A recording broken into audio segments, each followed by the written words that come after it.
Bem-vindos, boa noite. Quando, em 2005, lancei a biografia que escrevi de Roberto Marinho, um de meus primeiros leitores foi um professor esquerdista que devorou o livro e gostou.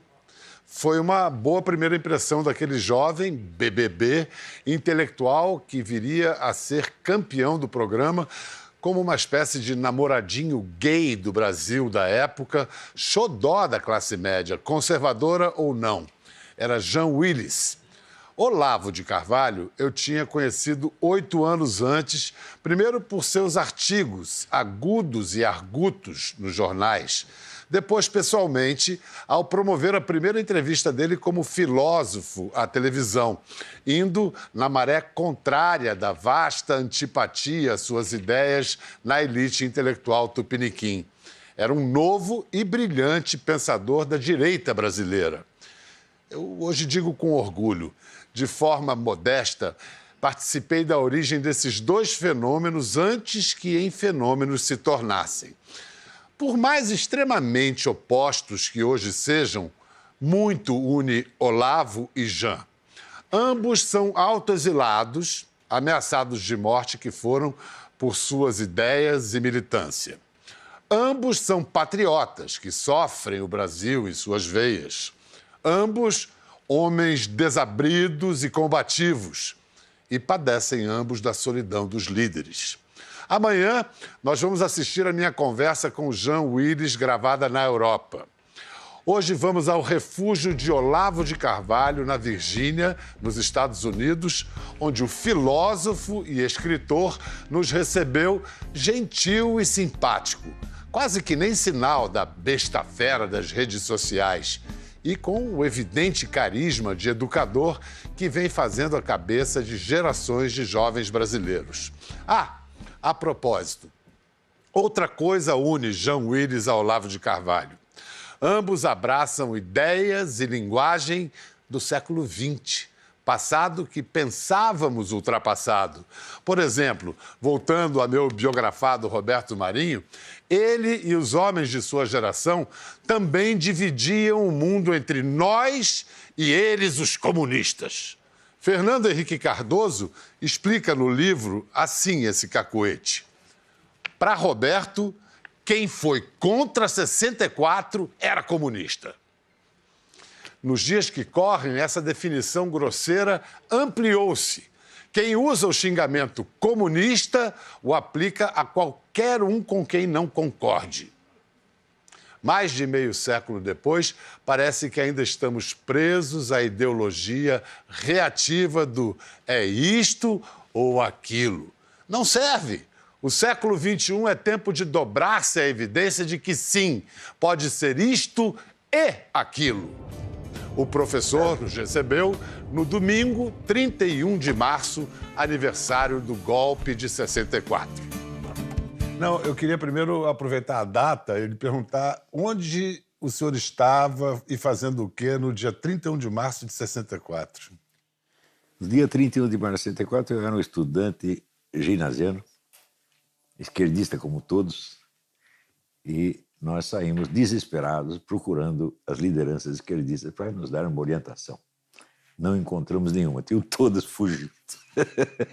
Mas nessa questão da nomenclatura, os militares chamam de revolução, a maior parte das pessoas chama de golpe militar, agora, há pouco tempo, o presidente do STF chamou de movimento. Como o senhor chama? Toda essa discussão está completamente fora de lugar. Toda ela, dos dois lados.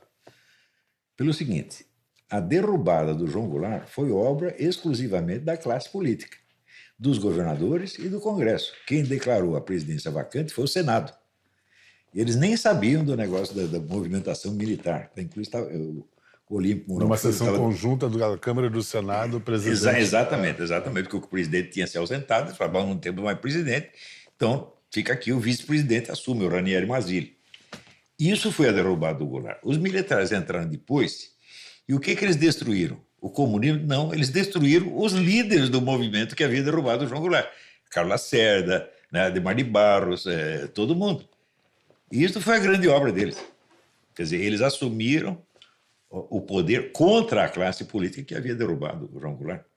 Então, houve um golpe militar? Sim, houve um golpe militar contra os que haviam derrubado o João Goulart, não contra o João Goulart.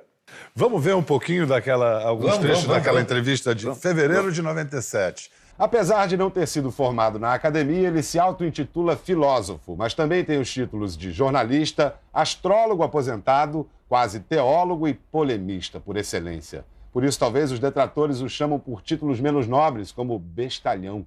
O nosso entrevistado de hoje é Olavo de Carvalho. Afinal, o que é ou quem é o imbecil coletivo? Não, quem agradece sou eu pelo convite. E quanto ao imbecil coletivo, em parte somos todos nós. Se trata de um fenômeno coletivo. Não se trata de individualizar este ou aquele imbecil em particular. Aliás, até a definição do imbecil coletivo é esta, né? Quer dizer que é uma coletividade de pessoas até de inteligência superior, mas que no exercício da sua função inventam um jeito de fazê-la de modo imbecilizante, mas que rebaixa o nível geral, né, da produção intelectual, apesar da qualidade dos indivíduos isoladamente. Alguma coisa a atualizar nesse pensamento? Permanece tudo atual? Vira, naquela época eu defini imbecil coletivo como uma coletividade de pessoas de inteligência normal superior que se reúne para se imbecilizar umas às outras. Hoje o processo já se completou. Em que sentido? Agora eles são imbecis de verdade. Eles se imbecilizaram mesmo. Eu queria saber se a chegada dos conservadores ao poder, se a eleição de Bolsonaro ameaça, de alguma maneira, o que se chama essa superestrutura, essa hegemonia esquerdista na cultura. Eu, sinceramente, eu não sei. Você vê, deixa eu explicar um negócio. Desde que eu comecei a estudar essas coisas, eu me interessei pela fenomenologia do poder e pela tipologia do poder. O poder intelectual é o de mais longa duração. Ele, na verdade, ele só se efetiva depois da morte do seu portador. Então, do meu trabalho, eu só esperava resultados depois da minha morte. Tá certo? Agora, no Brasil, todo mundo só se interessa pela política do dia. Eles acham que é isso que eu estou fazendo. Quer dizer, o negócio é totalmente alucinante. Você veja, mais de 20 mil pessoas passaram pelos meus cursos. Dessas, nem 2 dúzias estão em cargos de governo. Quer dizer, estatisticamente, é natural que alguém busque emprego no governo. Né? E os caras acham que assim, é um plano meu. Eu fiz o plano para infiltrar os caras lá e dominar os ministérios. Isso é tudo fantasia. Não, havia um plano seu de formar uma geração liberta das amarras do pensamento marxista, havia. leninista. Não só isso. Né? Você veja, a cultura brasileira, a alta cultura brasileira tinha sido destruída. E eu planejei restaurá-la. Mas a restauração disso precisava de mais 30 ou 40 anos. Eu falei, talvez depois disso surja como efeito uma geração de políticos melhores. Talvez. E os camaradas acham que eu estava tentando objetivar realizar isso agora. Isso é fantasia total. Esse tempo foi abreviado pela derrocada do PT e pela rejeição exatamente. O problema da corrupção expôs o PT à execração pública e criou essa ascensão de pessoas liberais, conservadoras, ou como queira chamá-lo. Mas eu sempre disse, isso foi uma ejaculação precoce, porque a reforma da cultura não estava pronta, ainda precisava de mais 30 anos, pelo menos. O senhor continuou trabalhando nisso? Continua, esse é o objetivo da minha vida. A política do dia não me interessa absolutamente. Ah, mas o senhor está bastante ativo e eu não, influente. Não. A única mensagem que eu dei, única que eu dei para os meus alunos que estavam em postos de governo foi: saiam daí e voltem para casa. Foi a única. Isso está documentado. E muitos não saíram e continuam lá. O mais inteligente saiu. Que é? Era o Silvio Grimaldi. Alguma influência sobre os políticos eu tenho. Certo? Mas eles não entendem sequer o meu objetivo. Eles acham que o governo deles, o poder deles, é tudo. Não é isso? E eles acham que o meu objetivo é igual ao deles, influenciar a política do dia. Eu falo, mas isso é mesquinho demais para mim. Voltando àquele momento, para ser fiel à verdade histórica, alguns reagiam, sim, às suas ideias, mas não exatamente para rebatê-las. Era o chamado recurso ad hominem, insultar o autor em vez de suas ideias. E vamos ver um trecho que fala sobre isso. Eu fico até um pouco envergonhado pelos meus críticos por eles levantarem esse tipo de objeção. Mas que é de um provincianismo. Uma reação violenta também, né? Violenta, sim, mas não tão burra. Tá certo? Por quê? As objeções que esse pessoal levanta são tão bobocas, tá entendendo? Que eu fico com dó dos caras. Digo, olha, para para responder essas pessoas é tão fácil, porque quanto mais elas falam, mais se enrolam. Quer dizer que a gente, por um lado, vem com argumentos, com provas, etc. O outro fica irritado, louco da vida, e começa, é um bestalhão, não é nem homem, não sei o que. Está histérico, está maluco, está exercendo aí o chamado jus esperneandi. Quanto a essa questão dos insultos, me permita dizer que, de certa forma, o senhor se apropriou desse estilo. O senhor é um mestre também do insulto. Ah, sim, eu adoro isso. Mas isso não seria, infelizmente, apenas um sinal trocado, uma inversão de sinais? Não, pelo seguinte, eu primeiro mostro toda a argumentação e daí, no fim, concluo dizendo você é uma besta, você é isso, você é aquilo. Mas eu não troco uma coisa pela outra. Eu nunca fugi da discussão, jamais. Ao contrário, até me antecipo. Veja, nessa época aconteceu a mesma coisa. Não, isso aí é 15 minutos de fama, nós damos um jeito desse cara em 15 minutos. Passaram os 23 anos. E os meus livros. O livro publicado naquela época ainda é best-seller hoje. Ou seja, eu ganhei essa briga de maneira absolutamente brilhante. Humilhei toda uma geração de intelectuais metidos. Né? Agora aparece uma outra geração dizendo a mesma coisa. A glória dele vai acabar daqui a pouco. Eu falo, não vai, não. A minha glória não é influenciar o governo do dia. No século seguinte, os meus livros serão lidos. O senhor tem essa dimensão da posteridade? Claro, mas é claro. É claro que tem. Mas aquele esgrimista de ideias refinadas, às vezes não virou um atirador de pedras a esmo? É só você conferir. Agora, o pessoal que só lê posts do Facebook pode ter essa ideia. Mas é onde faz mais barulho. Claro, é onde faz mais barulho, mas não é onde está o essencial da coisa. Agora, se você pega, por exemplo, essa semana, à época, quero fazer uma interpretação do meu pensamento. Você não leu nada. As informações históricas dele são todas erradas. Né?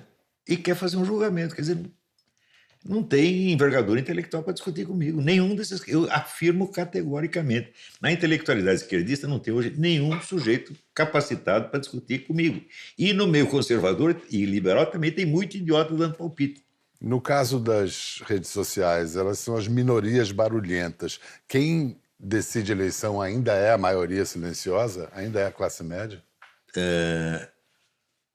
Olha, eu acho que quem votou no Bolsonaro não foi só a classe média, não.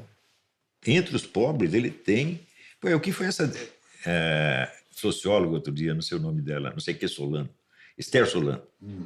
Começou a fazer pesquisa entre os pobres do Brasil, descobriu que é todo mundo bolsonarista e ficou chocada. Quer dizer, ela não sabia disso, não? Eu sabia, eu sempre soube. Eu, há 20 anos, dizia, o primeiro sujeito que se apresentar candidato a presidente com um programa ostensivamente conservador, vence. Porque a população brasileira é conservadora. Agora, você vê, durante 20 ou 30 anos, mais de 30 anos, a opinião conservadora brasileira, que é majoritária, não teve canais políticos de expressão. Não tinha um partido político, não tinha um jornal, não tinha um canal de televisão, não tinha uma universidade, não tinha nada. Então, como é que se fala de democracia, onde a opinião majoritária não pode ser expressa? A opinião majoritária está proibida. E as redes sociais vieram a As redes sociais furaram isso aí. Criaram, pelo menos, uma fragilidade na elite, uma parte da elite aderiu. Então, o povão ganhou a eleição.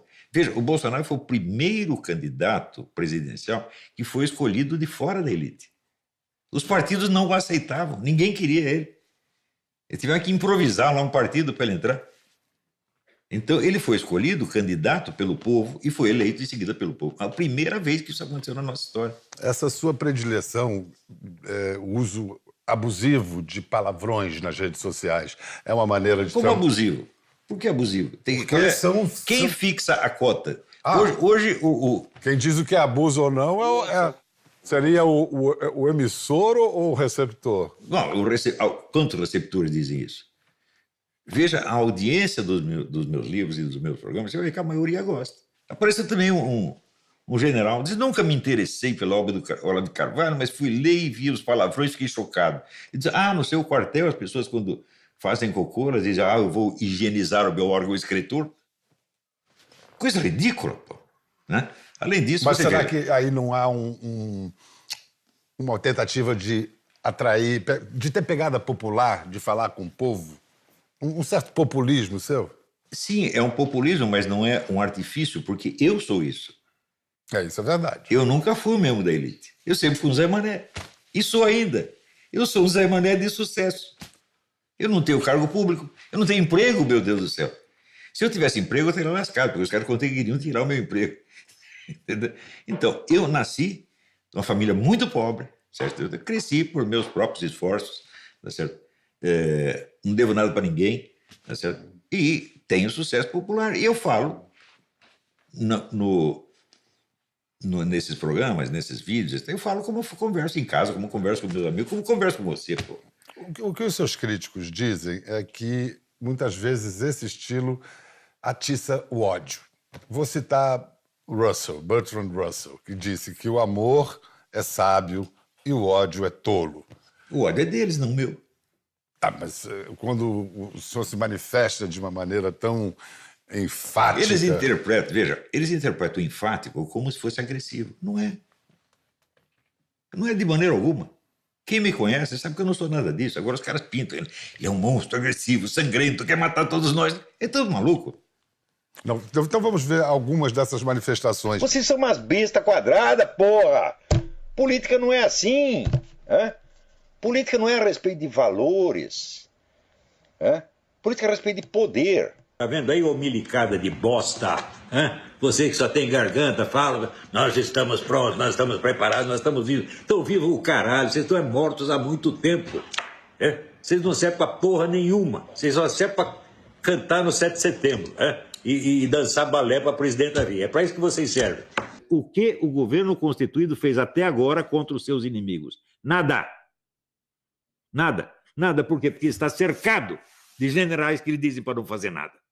Está cercado de generais que, quando são entrevistados por repórteres, se sentem assim, maravilhados, como um garotinho de escola que foi posto no show. Está grato aos professores que o colocaram para brilhar no show. Essa era a cara do general Heleno e essa é a cara do Mourão quando aparece na televisão. Pô, Mourão, pelo amor de Deus, rapaz, vê se acorda, hein? Você já falou tanta besteira.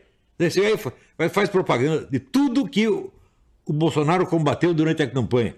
Aborto, né? Ter boas relações com o Maduro e puxar o saco do Jean Willis. O que é isso, pô? Vê se aprende qual é o seu lugar. O seu lugar é representar o presidente e não ficar dando a sua opinião idiota. Vamos lá, por partes. Esses militares foram alçados ao poder por Jair Bolsonaro. Sim. Por que, então, esses militares tramariam contra o governo Bolsonaro? Eu não sei, pergunto para eles. Você chega lá para o Mourão e fala, Mourão, durante a campanha, você permitiu que o povo imaginasse que você estava 100% do lado do programa do Bolsonaro. Então, logo, você pega o bem remunerado emprego que você tem, você agora mostra quem é.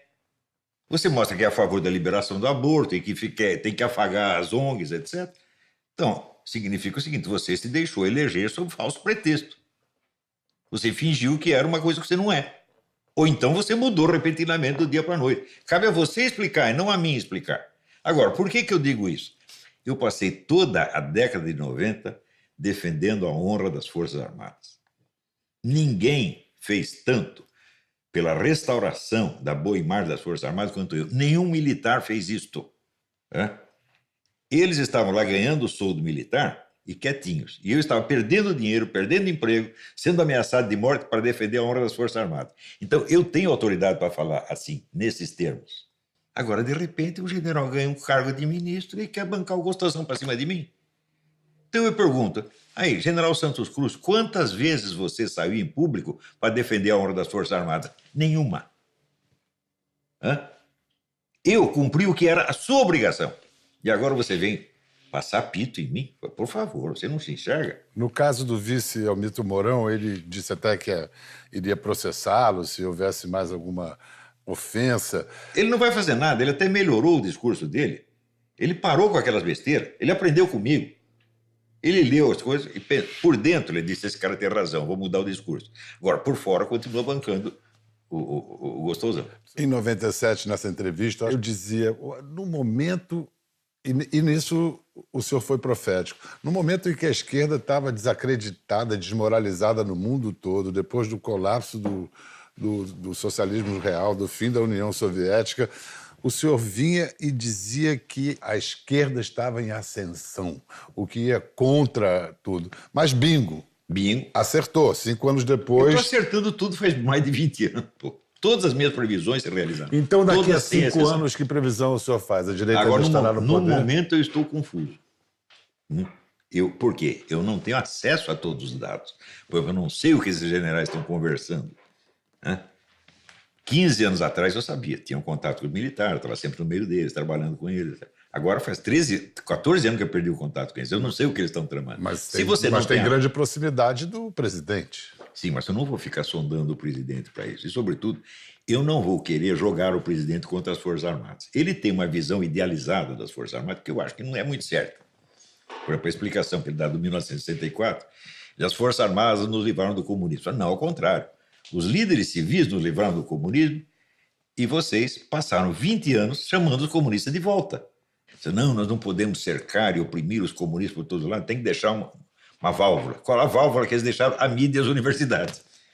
Nos anos mesmo em que os comunistas estavam mudando a sua estratégia, adotando a estratégia do Gramsci, que era de penetração em mídia e universidade.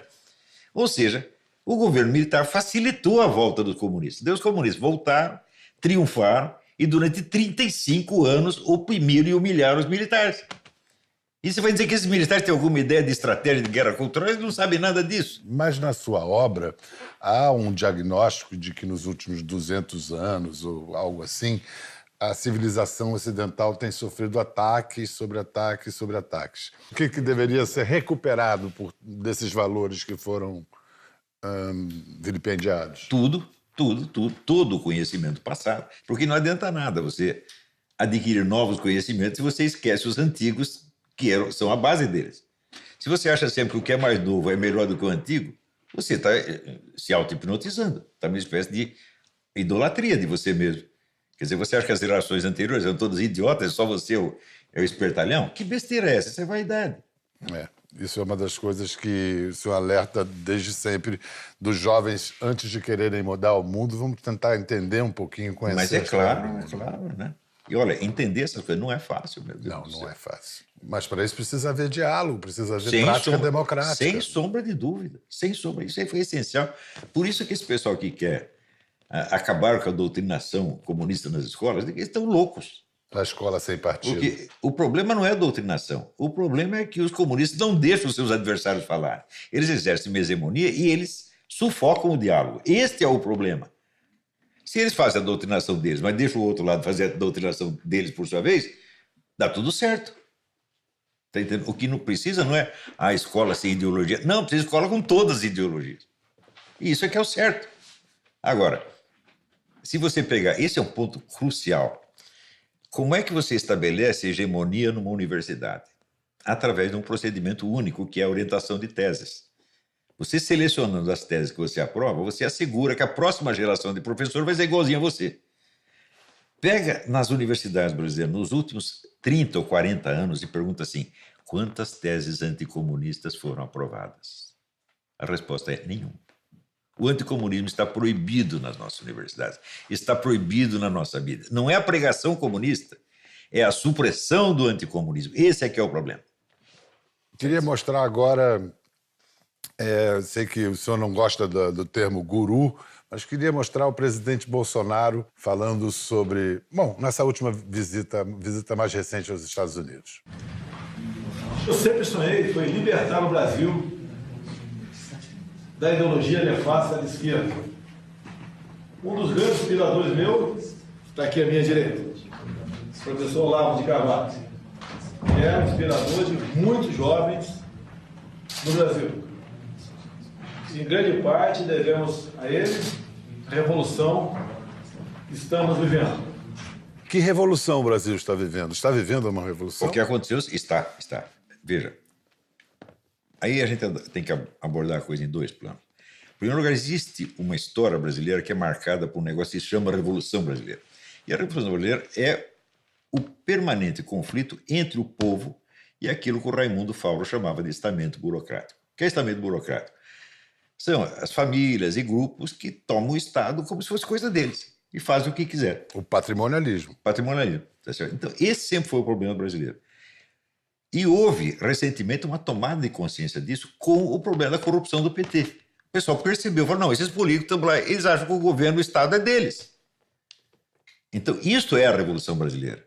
Agora, se a gente fala revolução, não estou falando revolução sangrenta, sair matando pessoas, isso é absurdo, isso é coisa de louco. Agora, o Bolsonaro foi muito gentil aí, né? Agora, apareceu depois aquele general dizendo que eu sou um maluco e o Bannon é um maluco. Então, ele está dizendo o seguinte: o nosso presidente não está qualificado para escolher seus amigos. Ele não tem maturidade para escolher seus amigos. Ele precisa ser administrado pelo papai, o general, que escolhe os amigos para ele. Isso é um insulto monstruoso que ele fez ao nosso presidente, né? E, olha, o Bolsonaro pode ter até exagerado nas minhas qualidades, aí, mas ele sempre foi uma pessoa muito gentil. O Bolsonaro é uma pessoa sincera, uma pessoa simples. E eu gosto dele precisamente por isso, não pelas ideias políticas dele, que eu nem sei direito quais são, e ninguém sabe, né? Pois é, ninguém sabe. Eu sei o seguinte: ele é um homem sincero, é um homem verdadeiro, ele é um patriota, ele gosta do Brasil, ele quer resolver os problemas. Agora, algo que divide um enorme abismo entre o senhor e o presidente Bolsonaro é o anti-intelectualismo gritante de Dele? Bolsonaro. Como anti-intelectualismo? Ele é um anti-intelectual. Como anti-intelectual? Se ele aparece até na entrevista com o meu livro em cima da mesa. Bom, pode-se dizer que aquilo foi um gesto pensado. Tinha o seu livro e tinha a biografia de Churchill, se não me engano, também. É. Olha, ele é um homem que lê mais do que esses generais estão falando, né? Ele, sob certos aspectos, está mais informado do problema brasileiro do que muitos dos seus ministros. Agora, ele pode até estar, mas não pelas vias intelectuais. Pode até ser. O que você chama de vias intelectuais? Universitárias? Não, leitura. Mas ele não estava lendo o livro, meu Deus do céu. É o seu. Bom, pelo menos assim estava disposto na mesa. Você já percebeu, assim, o número de autores e livros totalmente desconhecidos pela nossa classe universitária jornalística que eu coloquei em circulação? São mais de 1000. Isso estava banido do Brasil, completamente desconhecido. O que mostra o estado de podridão intelectual que tinha no Brasil. A vida intelectual no Brasil estava morta. Eu restaurei. Eu recriei o diálogo. Eu recriei as questões, você está entendendo? E é claro que o sujeito não pode ler nenhum livro meu sem ele ter a sua mente aberta para todos esses autores de novo. Então, por exemplo, o ignorante Jair Bolsonaro, hoje ele sabe quem é Eric Voegelin, ele sabe quem é o Louis Lavelle, ele sabe quem é um montão de autores que eu abri para ele. Coisas que os nossos intelectuais, entre aspas, não sabiam. Via Eduardo, né? Eduardo é o seu principal interlocutor, né? O zero... Interlocutor quer dizer o seguinte: eu acho que eu falei com o Eduardo umas 5 vezes na minha vida. Agora, os caras imaginam o seguinte, que é um grupo, o grupo está sempre se reunindo, que é um grupo organizado, militante, que quer tomar o governo. Isso é fantasia, meu Deus do céu. A nossa mídia só, hoje em dia, não tem nem fake news, porque fake news é o seguinte: você põe um monte de notícia verdadeira e põe uma falsa no meio para enganar as pessoas. Não, é tudo fantasia. Eles não têm mais visão da realidade. O jornalismo brasileiro acabou, morreu. Você só encontra jornalismo na internet. Vamos falar mais um pouco desse atual governo, que tem núcleos. É difícil perceber um rumo para o atual governo, porque você tem o núcleo militar, tem o núcleo dos evangélicos. Aliás, o senhor entrou em rota de conflito com Silas Malafaia há pouco. E também com a base parlamentar, que o senhor também entrou em conflito com doutrinal. Rodrigo Maia. Não tenho nenhum problema com a igreja evangélica, com o Silas Malafaia, porque este é um ciumento, invejoso. Ele viu o Bolsonaro me elogiar lá e disse: e nós, e eu, não falou de mim. Que palhaçada é essa? Foi só isso? Não houve nenhuma intenção política por trás disso? Foi claro puro que houve ciúme? intenção política. Claro, ele está disputando, ele quer ter mais poder. Eu não tenho nada contra ele ter mais poder. Eu não estou disputando poder nenhum, meu Deus do céu. Eu estou falando, o meu objetivo é de longuíssimo prazo. Eu estou pensando na cultura brasileira das próximas décadas ou séculos. Eu não estou pensando na política do dia. Quem pensa isso são os jornalistas, os políticos. Eles estão interessados nisso. Isso não é o meu campo.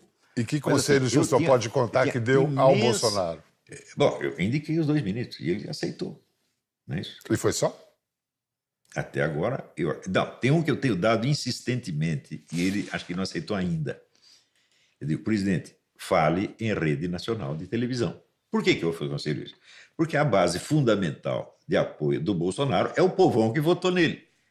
Então ele tem que unir isso aí, se unir com o povão, para ele poder enfrentar as forças intermediárias que são corruptas, e a política corrupta, as pessoas de interesses baixos, etc, etc. Eu até lembrei, ao longo da história, você vê muitas vezes assim, a aliança do rei com o povão para esmagar o poder intermediário corrupto, o adverso. Não bastam as lives de quinta-feira. Tem que ir em rede nacional. Não, a live de quinta-feira atinge no máximo 100 mil pessoas. 1/3 da população brasileira não tem internet, não é isso? E a rede nacional de televisão funciona. Então, presidente, faça um programinha de 10 minutos por semana. Conte ao povo o que o senhor está fazendo. Explique a ele que tipo de colaboração o senhor precisa. Isso vai ser um sucesso extraordinário e acaba com 90% das intrigas. Há alguns que interpretam esse fato, esse caráter refratário do Bolsonaro de não querer negociar, deixa o Congresso, de não querer negociar com os setores que formaram a coalizão de campanha dele, como um possível caminho para uma democracia plebiscitária via redes sociais. Isso faz sentido? Olha, eu penso o seguinte, o povo brasileiro sempre esteve excluído do processo político. Ele não escolhe os candidatos. Ele vota nos candidatos que a elite lhe oferece. Pela primeira vez com o Bolsonaro, ele escolheu o seu candidato e o impôs aos partidos políticos, o impôs à elite e saiu ganhando. Então, isso já é, de certo modo, uma democracia plebiscitária. Está entendendo? Informal, mas é a decisão popular que está valendo. Ora, quem governou plebiscitariamente? Por exemplo, o De Gaulle. Todo o sucesso do De Gaulle é o seguinte, quando surge uma dúvida, diz, bom, vamos perguntar para o povo. Daí você pergunta o que o povo quer e você faz o que ele mandou fazer. Isso não é uma democracia plebiscitária como regime, mas como uma etapa para a conformação de uma democracia maior, melhor, mais cedo ou mais tarde. Isso é uma coisa possível, mas não digo que seja a solução para tudo. Em quem Bolsonaro pode confiar? Bom, ele pode confiar num sujeito que não está no governo, que sou eu. Eu sou amigo dele, eu sou amigo sincero. Né? Eu nunca vou sacanear o Bolsonaro de maneira alguma. Né? Porque não quer dizer que eu vou sempre concordar com ele. O que faria o senhor retirar seu apoio a Bolsonaro? Só se ele trair a si mesmo. Se ele deixar de ser o homem simples e sincero que ele é e se tornar igual aos outros políticos. Mas isso não vai acontecer. E essa ascendência excessiva dos filhos sobre essa família simbiótica? Eu não acho excessivo. Eu acho que ele tinha que trazer os filhos para mais perto. Mas aí institucionalmente. Não só por causa dá um ministério para um deles. É? Se eu fosse o Bolsonaro, eu falei o seguinte, meu filho, eu quero que você assuma o ministério tal, mas você vai renunciar ao salário de ministro, porque eu não sou nepotista. Você vai lá fazer o trabalho, você é um sujeito capaz, você é um sujeito honesto, vai lá fazer o trabalho e renuncia aos ganhos. Eu sustento você. Eu faria isso se fosse ele, é uma ideia. Né? Olha que ele segue seu conselho, hein? Tomara que siga. Tomara que ponha os 3 de ministro, porque os 3 são pessoas muito sinceras, muito honestas. Mas eles têm uma... Nas redes sociais, eles estimulam um discurso de ódio. Isso é inegável. Como é que é isso? Peraí. Discurso de ódio a quem? O Carlos, por exemplo, que é o mais ativo, ele... A linguagem dele é uma linguagem de intolerância. Por exemplo, nada que se diga contra os comunistas é discurso de ódio. Por quê? Porque eles são os donos absolutos do discurso, não só do discurso do ódio, mas da prática do ódio assassino. Ninguém os superou nisso, nem os nazistas os superaram nisso. Se você tomar todas as matanças feitas por governos de direita no mundo, não dá 10% do que os comunistas fizeram. Isso é verdade. História. Então, falar mal do comunista, chamar o comunista de assassino, de monstro, é inteiramente justificado, porque eles são realmente isso. A sua formulação de que um filósofo, a filosofia de um filósofo precisa explicar a sua vida, assim como a sua vida precisa explicar a sua filosofia. A vida e a obra se explicam mutuamente. Como a sua filosofia explica a sua vida? Bom, em primeiro lugar, eu sempre fui contra esses projetos de sociedade, modelos de sociedade. Seja socialista, seja liberal, seja qualquer outra. Não tem mais nada. Eu não tenho uma proposta política para oferecer. Nunca ofereci nenhuma. De vez em quando eu dou uma sugestão contra um problema ou outro problema. É isso. É muito curioso ouvir isso de um filósofo que hoje, a cada post, a cada manifestação, pode demitir ministros ou nomear ministros, melhor ainda. Nomear um momento, eu não nomeei ministro nenhum. Não. Eu fiz uma amabilidade. Vélez e Araújo são diretamente associados à sua palavra. O Bolsonaro me ofereceu o Ministério da Educação ou o Ministério da Cultura. Eu rejeitei. e achei que era uma questão de educação eu sugerir alguém. Não é isso? São até as pessoas que eu não conheço muito bem, porque o Vélez eu conheci, o Vélez de 20 anos antes, os livros que ele escreveu. Né? E o Ernesto eu conheci mal, eu só li uns artigos dele, achei que era um intelectual de primeira ordem. Não tenho ideia da capacidade política dele, não tenho, mas achei que era uma pessoa que podia fazer algo. Ora, foi o Ernesto que articulou todas essas viagens que são um sucesso extraordinário aos Estados Unidos, ao Chile, agora a Israel. Está indo bem, não está? Sucesso extraordinário, eu acho que talvez seja um overstatement, como se diz aqui. Que outro presidente brasileiro fez uma viagem ao exterior com esse sucesso? Me mostre um. Fernando Henrique Cardoso. Nunca teve esta acolhida. O próprio Lula. Nunca teve esta acolhida. Nunca, nem o Lula, nem ele. Imagina, o que é isso? O Lula foi chamado de o cara pelo Obama. Bom. Era o poder da hora, era o presidente da hora. Pelo Obama, né? Sim, outros podem falar, pelo Trump. Mas você não vê o sucesso pelo que alguém disse, mas pelo que foi realmente resolvido. Pelos acordos feitos, tá entendendo? Pela integração da relação. Aí sim, você veja, a manifestação de respeito que o Trump mostrou pelo Bolsonaro não se compara a essa expressão idiota do Barack Obama, que aliás era um idiota. Barack Obama já foi escolhido aqui o pior presidente americano desde a Segunda Guerra. E não acertou uma. Nada. E agora está aí o Trump tentando consertar, tampar os buracos que o homem deixou. Não é isso? No intervalo de 10 dias, muita coisa acontece no Brasil. Entre os 10 dias de nossa gravação com o professor Olavo de Carvalho na Virgínia e hoje, aconteceu, por exemplo, a queda do ministro da Educação, Ricardo Vélez, indicado por Olavo de Carvalho. Olavo, o senhor está me ouvindo bem, está me vendo? Muito obrigado pela gentileza. Perfeitamente, vendo e ouvindo. Muito obrigado pela gentileza de nos atender hoje. A pergunta é essa: a queda do ministro Vélez, no primeiro momento, poderia parecer uma derrota sua. No entanto, a indicação de Abraham Weintraub aponta para um fortalecimento de sua influência, pelo menos no Ministério da Educação. Onde Vélez errou e por que Weintraub vai acertar? Bom, o Vélez caiu na conversa daquele milico que entrou lá, que eu chamo de Coronel Croquete, né?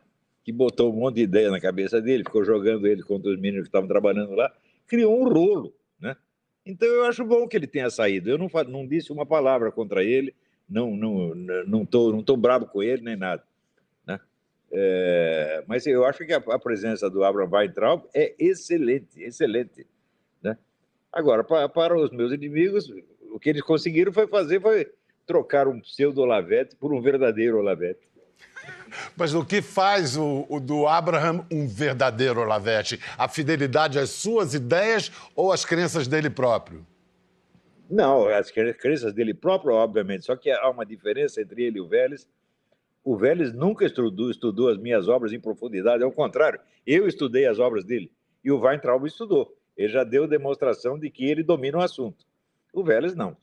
Ele adotou um tom bastante pacificador nos seus primeiros pronunciamentos públicos. É por aí agora? Claro, mas é claro, para quem ficar fomentando briga idiota, tem que trabalhar, porra. Os caras é que armaram confusão lá dentro do ministério, em vez de trabalhar seriamente, começaram a fazer intriga, jogar um contra o outro. Isso aí não pode. Bicho, o Brasil tem problemas imensos. O Brasil tem 70 mil homicídios por ano. O Brasil tem a Previdência Social que está falindo. Tem milhões de problemas, nós precisamos resolver isso aí correndo. Hoje foi anunciada a remoção do embaixador brasileiro nos Estados Unidos.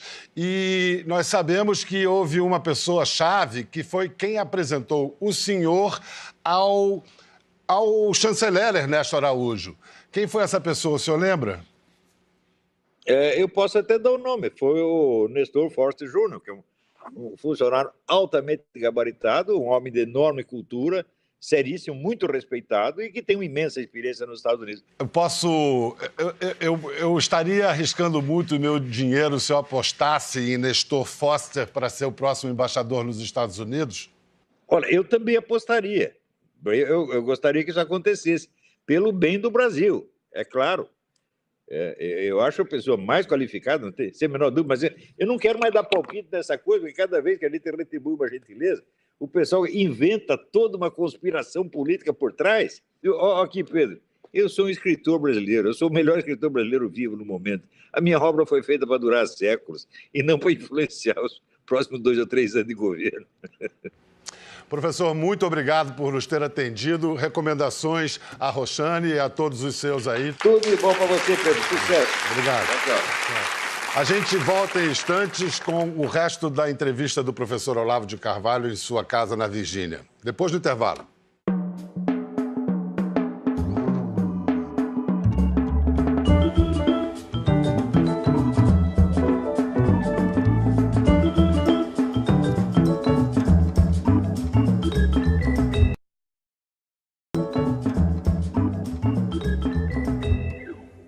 Por hoje é isso. Amanhã tem Jean Willis numa entrevista que é uma espécie de desabafo emocionante. Até amanhã, então. Valeu!